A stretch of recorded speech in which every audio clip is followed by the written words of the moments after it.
काळजातल्या लेकी. सौरभ देशमुख एक हसरे व्यक्तिमत्व, मनमिळाऊच माणूस, बायको राधाही तशीच, जोडीस जोड. उणीव एकच, नोकरी नाही मिळाली तर टिकली नाही, पण एक वैशिष्ट्ये काय वरदानच म्हणा.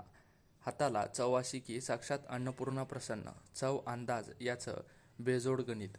नवे नवे पदार्थ करून खाऊ घालायचा छंदच जणू. आमची फोडणीला घातली तर पोतेल भर भात संपताच पाहिजे. यांच हा गुन्हा जिवलग मित्रानं हेरला. अरे सोड त्या नोकरीचा नाद आणि जेवणाच्या ऑर्डर्स घे. पैज लाव, लाखामध्ये खेळशील. कुठे रे आपलं छोटंसं गाव, कोण देणार मला ऑर्डर. अरे माणसं बदलली आता, सगळं रेडीमेड लागतं. चल सुरुवात माझ्यापासूनच. येत्या पौर्णिमेला सत्यनारायण घालतो. जवळची 20-25 माणसं आहेत. स्वयंपाकाचं तू बघ.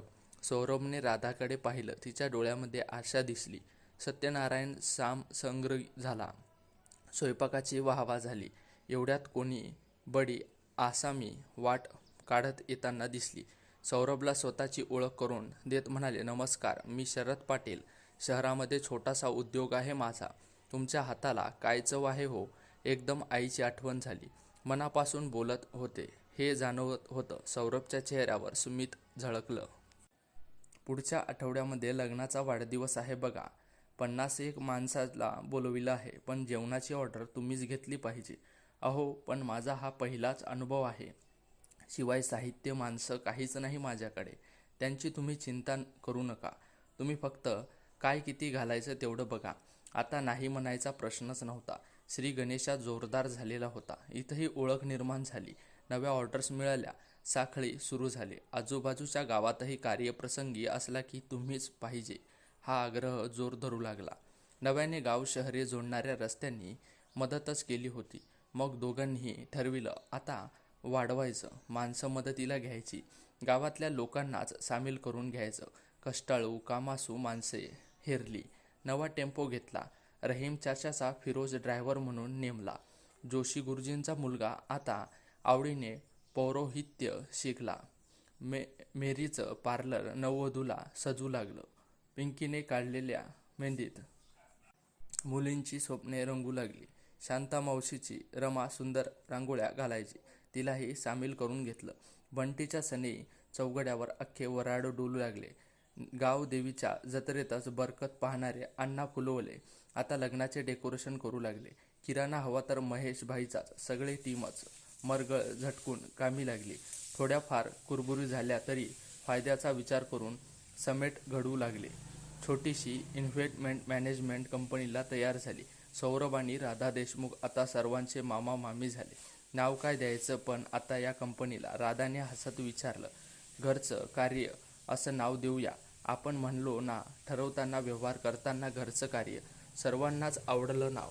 गाडी आता फक्त रुळावरच आली नव्हती तर वेगही पकडला होता. खंड एकच होती की 8 वर्ष झाली पण घरच्या डोहाळे जेवणाचा योग्य अजून आला नव्हता. जोडलेल्या पुण्याई म्हणा. राधा आणि सौरभ देशमुखांना ते भाग्य मिळाले. कन्यलक्ष्मी झाली. नाव ठेवलं स्वाती. सर्वांची लाडकी हुशार स्वाती पाहता पाहता मोठी झाली. 10वी-12वीला चांगले मार्क्स घेऊन उत्तीर्ण झाली. IIT मध्ये पोहोचली सुद्धा. सहज मूठ उघडावी आणि तळहातावर फुलपाखरू बसावं तशी शिक्षण संपताच नोकरीही मिळाली. आई वडील लाडक्या लेकीच्या लग्नाचे स्वप्न बघू लागले होते.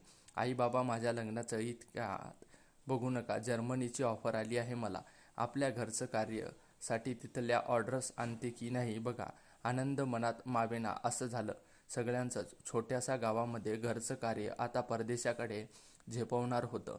पण उंच जाताना झोक्याची कडी खळखळ तुटावी आणि दचकून खाली आपटावी तसंच झालं. स्वाती आज मुंबईच्या ऑफिसमध्ये कामे उरकून जर्मनीकडे रवाना होत होती. खरं तर तिला सोडायला जायचं दोघांचीही भरून इच्छा होती. पण तारखा आधीपासून घेतल्या होत्या. दिलेल्या शब्द आणि वेळ पाळणं, उत्तम गुणवत्ता आणि सचोटी हाच तर एक घरचं कार्याचा पाया होता. त्याचप्रमाणे घरचं कार्याचा परिवार कामात गुंतलेला होता. राधा कानामध्ये प्राण आणून स्वातीच्या फोनची वाट पाहत होती. विमानतळावर पोहोचली की फोन करणार होती. एवढ्यात फोन वाजला आणि अधीरतेने एका रिंगमध्येच तिने उचलला.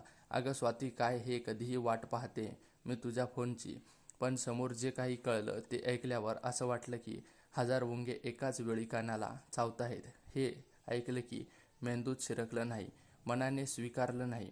भोवळं येऊन खाली पडताना समोरच्या हेमाभाबीने धावत येऊन धरले. काहीतरी भयंकर घडलं हे कळालं. वेळ लागला नाही.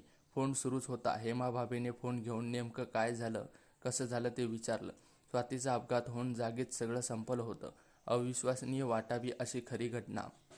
सर्वांचं सुखदुःखामध्ये धावणाऱ्या राधा सौरभसाठी गाव धावून आलं. स्वातींचे दिवसकार्य पार पडले. जग रहाटी सुरू झाली. पण पोटची पोर गमावलेल्या आईबापासाठी जग गोठून गेलं होतं.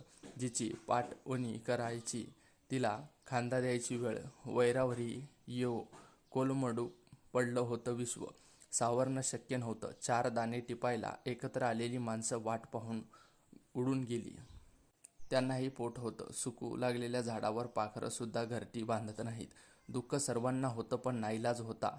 या अभागी जीवासाठी काहीतरी करावं असं गावाला वाटत होतं, पण नेमकं काय कोणाला कळालं नव्हतं. दिवसामागून दिवस सरकले होते. महिने गेले. काळ कोणासाठी थांबत नाही.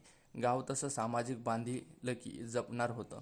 काही वर्षापूर्वी आजूबाजूच्या शेतकऱ्यांनी आत्महत्या केल्या होत्या. त्यांची मुलं आता मोठी झाली होती. मुली लग्नासाठी आल्या होत्या. संसाराचा गाडा विधवा आयांनी लेकरांकडे पाहून कसंबसं ओढला होता. पण लेकीचं लग्न म्हणजे सत्वपरीक्षाच. गावाने एकत्र येऊन अशा मुलींचा सामूहिक विवाह घडवून आणायचं ठरविलं. जवळपासच्या गावोगावी निरोप गेला. बरेचसे समुदायी पाहता पाहता काही लग्ने ठरविली. आपल्या परीने होतील तशी ती केली. जाहिरातही केली. कोणाची हरकत असण्याचं कारणच नव्हतं. कार्य पार पडलंय याचं समाधान होतं. मुलीचा संसार सुरू करायला थोडे पैसे, धान्य, भांडीकुंडी द्यायची आणि लग्न सोहळा साधेपणाने पार पाडावा असं ठरविलं. जेवणाचा मेनूही साधा सुटसुटीत, म्हणजेच मसाले भात, जिलंब्या आणि मठ्ठा असा ठेवला.